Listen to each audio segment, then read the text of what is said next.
Get ready for the unknown. If you love feeling the chill down your spine and venturing into stories that will take your sleep away, subscribe to our channel now and activate the bell. Don't miss the next horror tales that will take you to the darkest corners of your mind. Are you ready to face your fears? Portal is open. Enter, if you have the courage. The Joelma Building, imposing and silent, looked like a monolith in the heart of São Paulo. "They're still there, did you know?" asked the taxi driver as he parked in front of the building. Marcos, who had just moved to the city, didn't understand. "Who?" he asked, curious. "The 13 souls. Whoever enters here never leaves the same." The taxi driver laughed nervously before driving off, leaving Marcos with a strange feeling. He knew about the tragedy that had marked this place. The fire of 1974, which had left more than 180 people dead.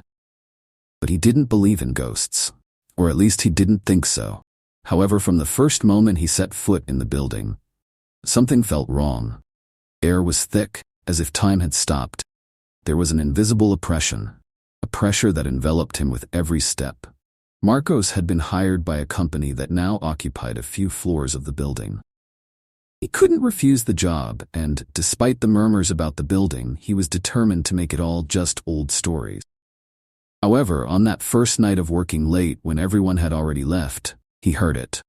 First, it was a faint sound, a distant whisper. He thought it was the noise of the building's old pipes. But as the night progressed, the sound became clearer, more disturbing.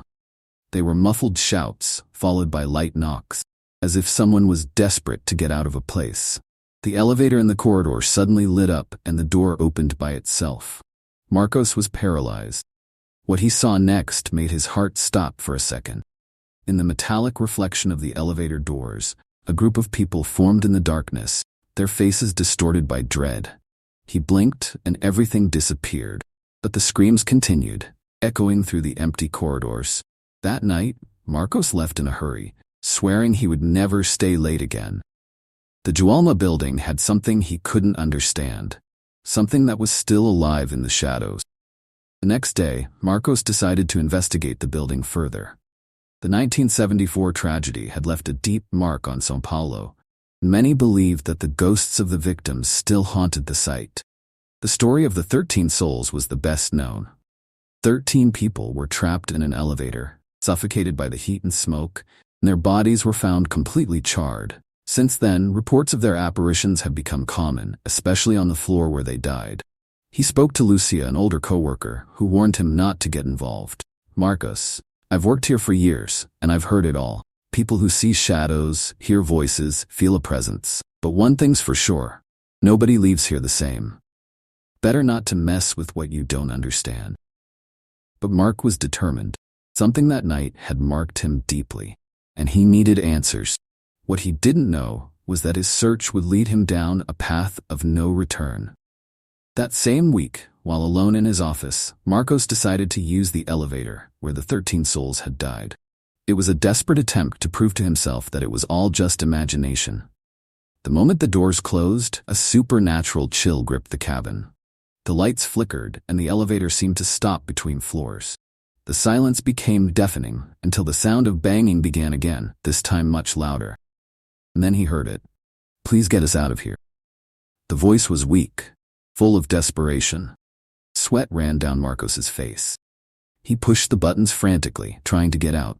The voices continued, and when he finally looked into the elevator mirror, he saw the distorted shadows of people trapped behind him. The elevator opened abruptly on the first floor, and Marcos ran out, his breathing rapid. He knew that something had tried to communicate.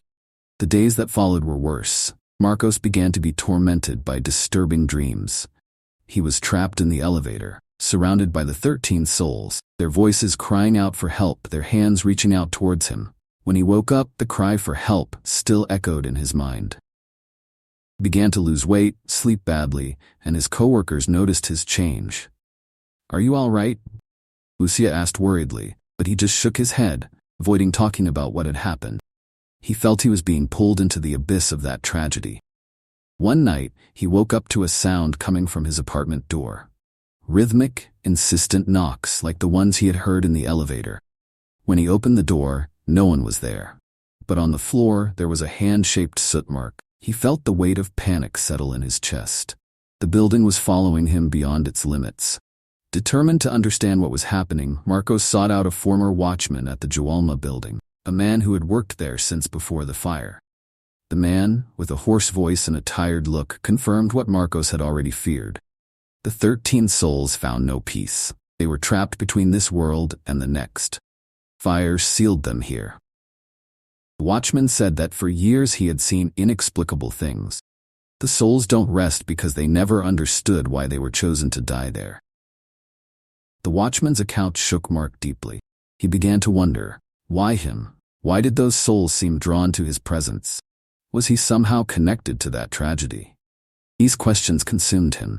He felt that he was running out of time, that the 13 souls wanted something from him. Marcos, now at a loss, decided to investigate his own story. What he discovered baffled him. His mother, who died when he was still a child, had worked in the Joelma Building at the time of the fire. She survived the tragedy, but never spoke about what she had seen that day. Marcos realized that his connection with the 13 souls went beyond coincidence. His mother had been one of the last to see the victims alive, but had never told anyone. He confronted his father, who reluctantly revealed the truth. Your mother tried to save those people.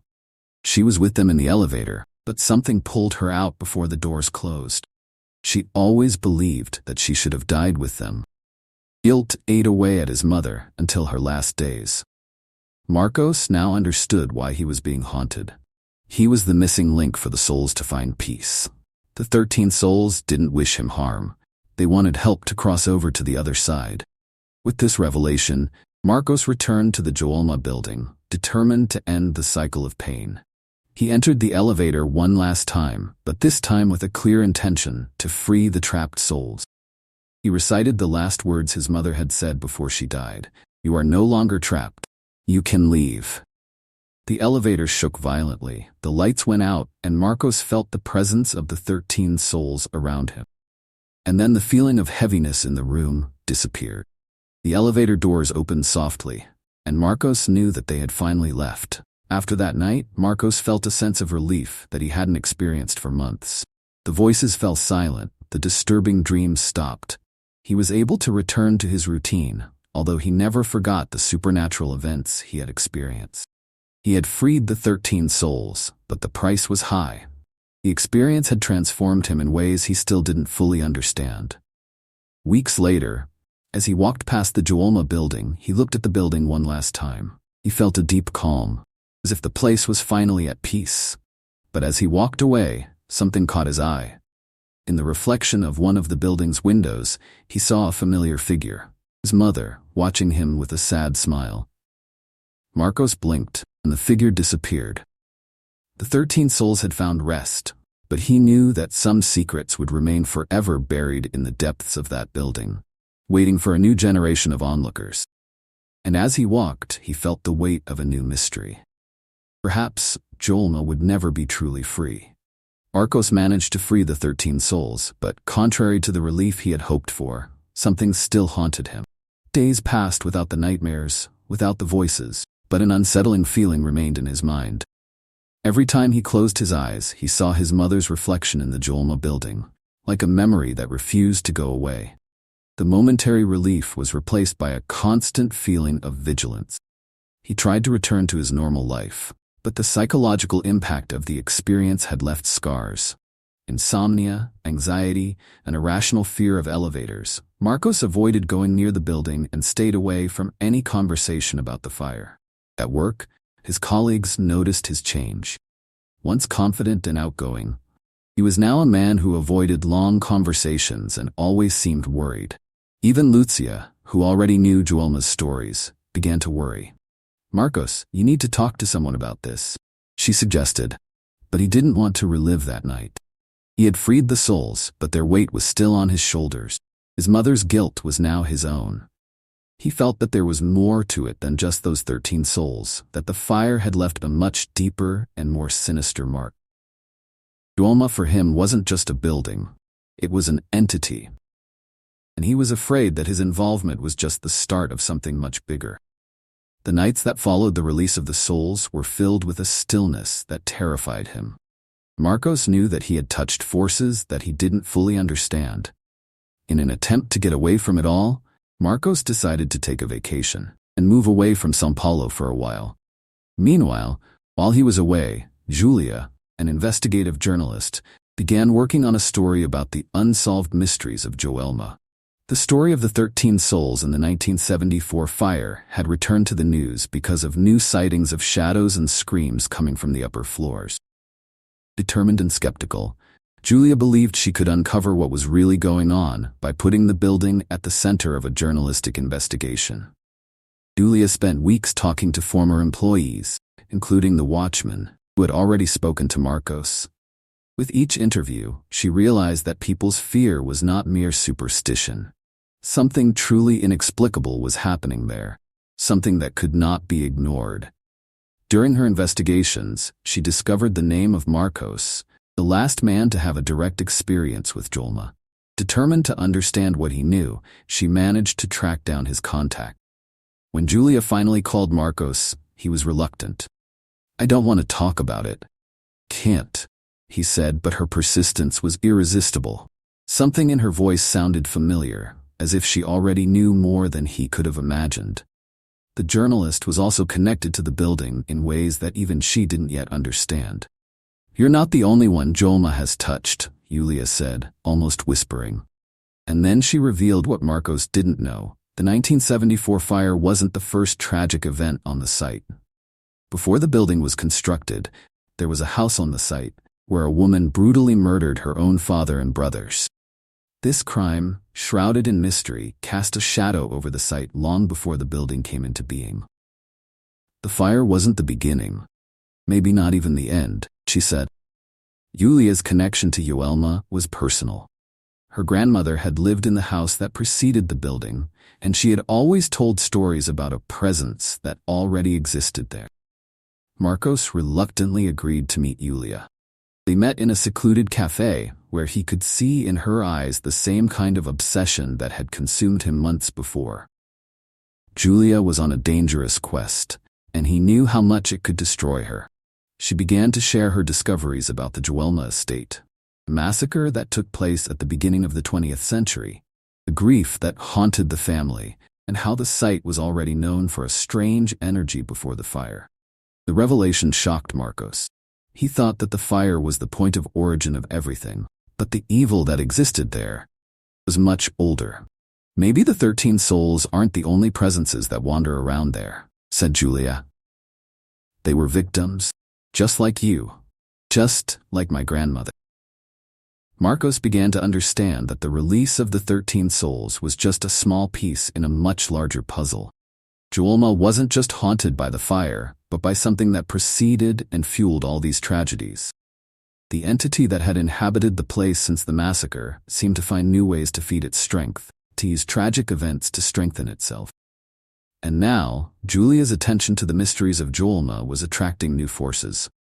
"We need to go back there," she suggested. Marcos hesitated. He knew that going back could mean a confrontation with something he wasn't prepared to face. But Julia's determination convinced him. They were entangled in a much larger plot, and if they didn't try to understand, perhaps the cycle of death and pain would continue indefinitely. The night they decided to return to Joelma, Marcos felt a familiar weight on his chest. Fear he had suppressed for so long returned in full force.